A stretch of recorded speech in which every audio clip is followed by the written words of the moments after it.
Swayam Prabha. Digital India. Educated India.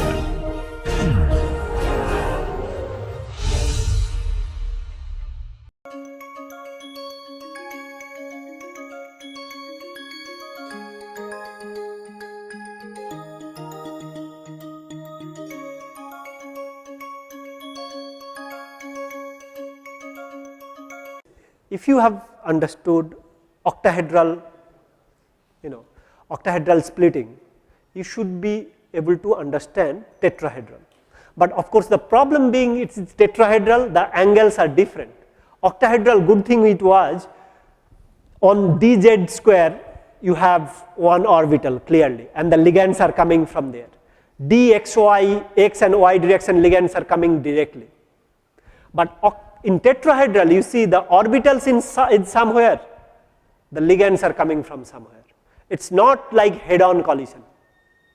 It's not exactly direct approach of the ligand, direct overlap of the ligand and orbital are not happening. That is where, of course, you should be able to understand the destabilization will not be that much. So the splitting, of course, there will be splitting also in the d orbital.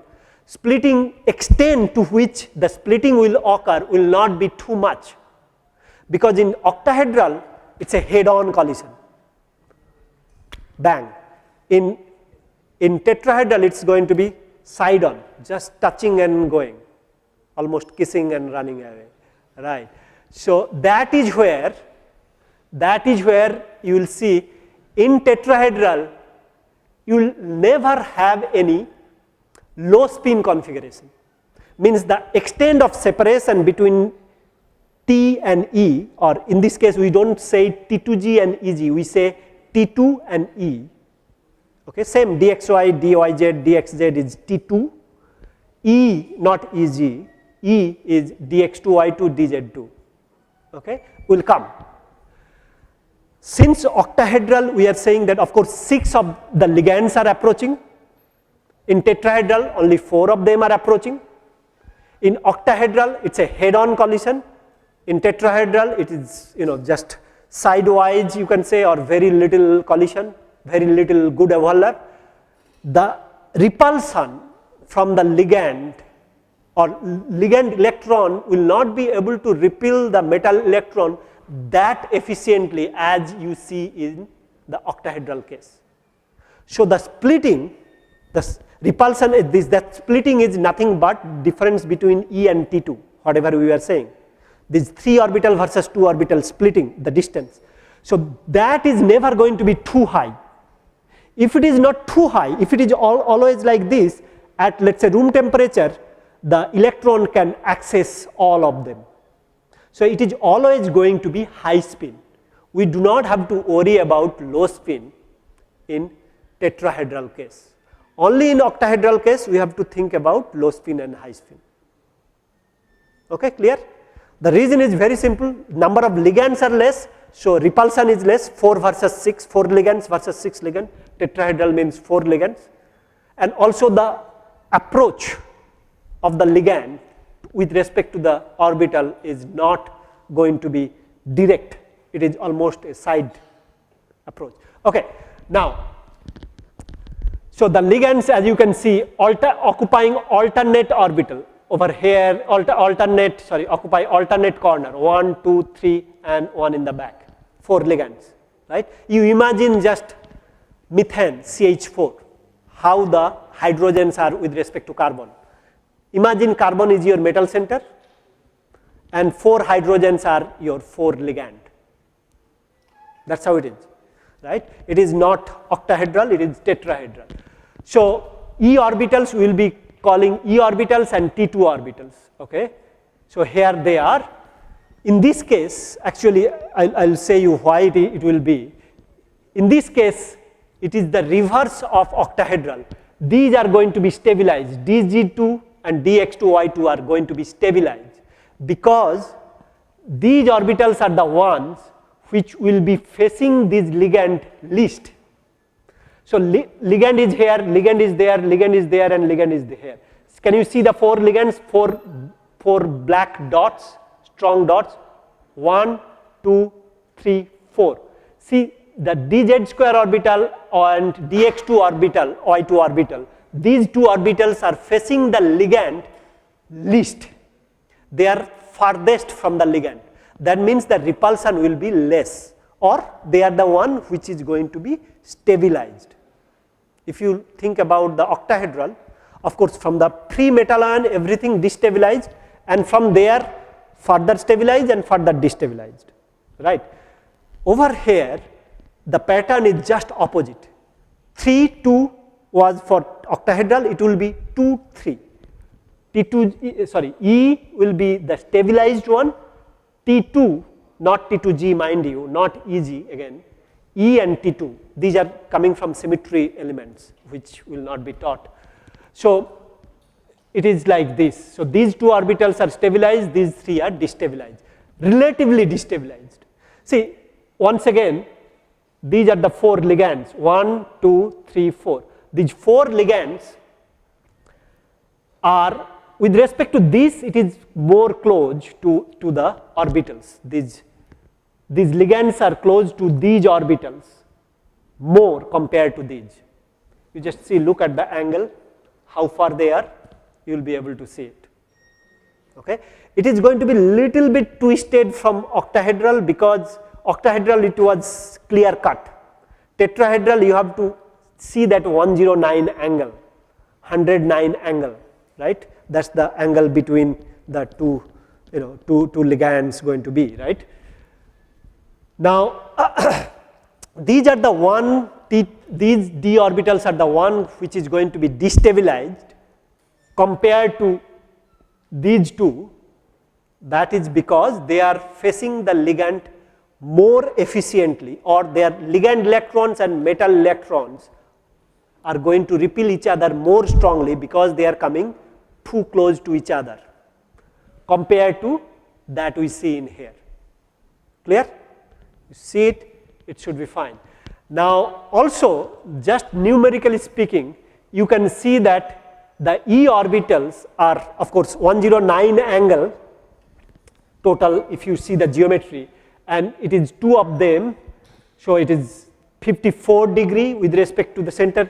You can come look at, if it is not clear you can come back. I will just, T2 is nearer to the ligand, hence higher energy, E is farther from ligand, then thereby lesser energy. I think this picture gives you the clear idea where the ligands are and where the orbitals are. It is a 3D view, no amount of explanation will not be good enough. You have to look at, I cannot explain perfectly, you have to look at. Okay. Now, so if you look at delta G and delta T, in delta 0 I meant actually delta octahedral. Delta T means delta tetrahedral. This is the splitting. Okay. Now this splitting delta 0 will be very high, that is what we are saying, compared to delta T. What is the reason? Once again, 4 ligands versus 6 ligands. You have 6 ligands for octahedral, you have 4 ligands for tetrahedral. Thereby, the delta T will be less, delta 0 or delta octahedral is always going to be more. Okay. Now, what is the extent? And also you have seen E below, T2 up. Now, overall, this is the one you have to kind of remember. It is like 2/3 and 2/3. Why 2/3 and 2/3? So 4 9, where is that coming from? So 4 ligands versus 6 ligands. 6 times 2/3 is going to be 4 ligands. 6 ligands was for octahedral, 4 ligand is for tetrahedral. So 2/3 number of ligands, 2/3 times 6 is 4. There is a component of 2/3, and there is this roughly due to the angle, since they were colliding head on, and here it is a 109 degree angle is there, and thereby how the orbitals are oriented towards the ligand, that gives you another 2/3. Means what I am saying is the extent to which ligand in octahedral case is interacting versus extent to which tetrahedral is interacting.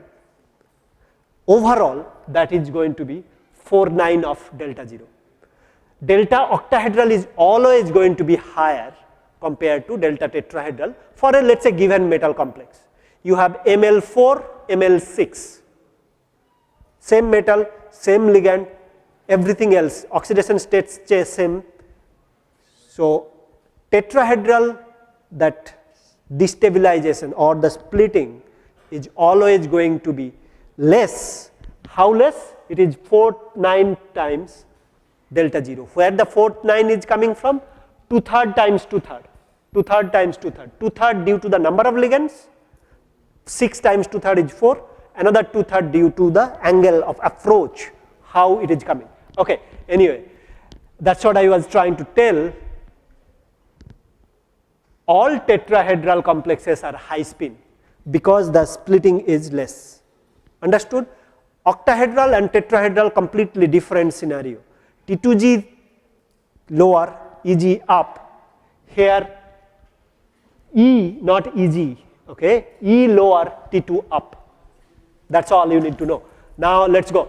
So as you see, now you look at these values, we were saying 20,000, 25,000, so on for this delta octahedral. Delta tetrahedral is always very small in number. If you now go back and look at the corresponding, let's say, octahedral complex, you will be able to see that these are lower in number. 5 minutes. So if you now compare the stability or overall between octahedral and tetrahedral, if it is 0 electron, no stability, let's say we are not talking. If it is 1 electron in the octahedral case, the blue line is for octahedral, ligand field stabilization energy plot versus number of electrons plot. So if you have 1 electron, it is going to be in T2G1 for octahedral case. It is going to be 0.4. If you have 2 unpaired electron, it is going to be 0.8 or 8 DQ or 0.8 delta 0. We were talking 4 DQ, 8 DQ.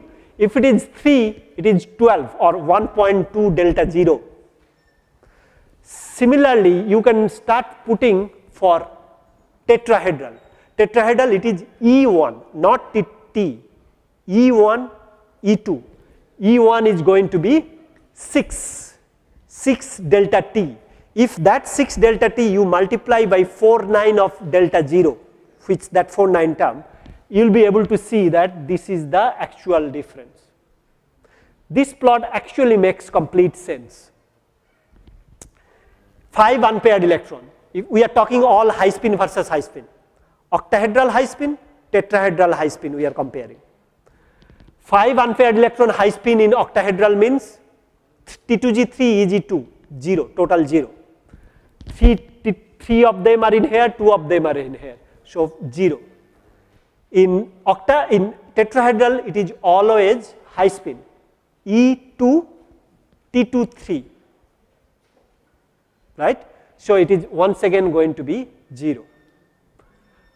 Okay, that is how as the number of electron increases, how the high spin case ligand field stabilization energy is varying, you will be able to understand.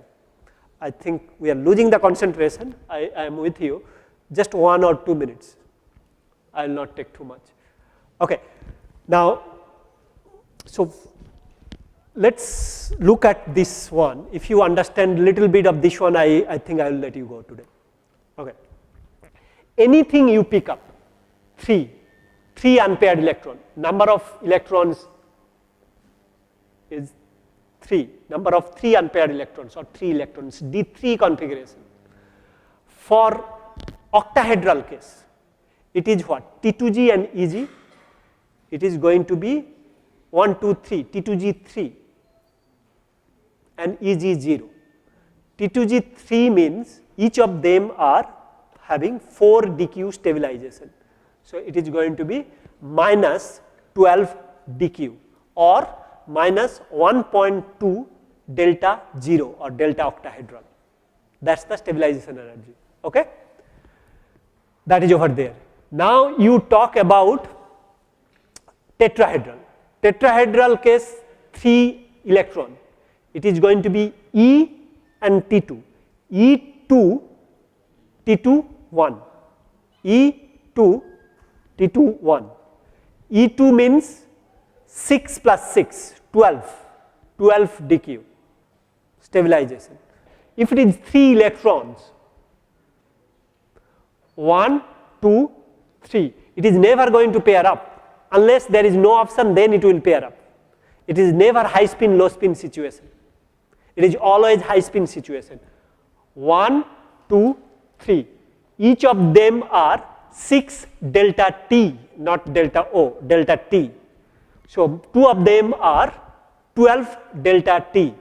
One of them is 4 delta T. Minus 12 plus 4. Minus 8. Minus 8 delta T. Now that is tetrahedral. How much it is in terms of octahedral? Multiplied by 49. So apparent close to 4, 4 delta O, right? Yeah, most of you got it. So minus 6 times 2 plus 4 delta T. That is going to be for E2 T2 1. This is going to be for tetrahedral E2 T2 1 electronic configuration. Overall, how much it is? It is going to be minus 8 delta T. Now, as you know, minus 8 delta T means minus 8 delta T means this is time 4 by 9 for overall. This is going to be in delta 0, right? So it's nearly going to be, let's say, 3.8 or 3.9, whatever it is. 9 and 8 cancel out, or whatever it is. 32 divided by 9, right? So now you look back in here, 3.8 or so. So that's how each of the electronic configuration, once again mind you, this is high spin. Tetrahedral is always high spin. Tetrahedral high spin versus octahedral high spin we are trying to compare. You should be able to do this plot by yourself. Okay? If you think you have understood this class, or if you, after studying 10 minutes, 15 minutes, whatever it takes you, or 1 hour, whatever it takes you, after studying it, if you can plot this one, I think that will reflect that you have understood the delta 0 and delta T business. Okay? Now, there is another term which is called octahedral site stabilization energy. What is that? That is nothing but the same electronic configuration or same electron number, if it is given for octahedral versus it is given for tetrahedral, what is the stabilization, net stabilization? Let's say net stabilization. This is 2 electron stabilization for octahedral, this is 2 electron stabilization for tetrahedral. What is the difference between the two? You will never see that octahedral is less stable compared to tetrahedral. It is always octahedral is more stable. How much stable? That is what is usually called octahedral site stabilization energy, OSSE. It's perhaps not discussed in the class. So you can understand the difference for the same type of electron or same electronic configuration, how much stability octahedral is going to get compared to tetrahedral.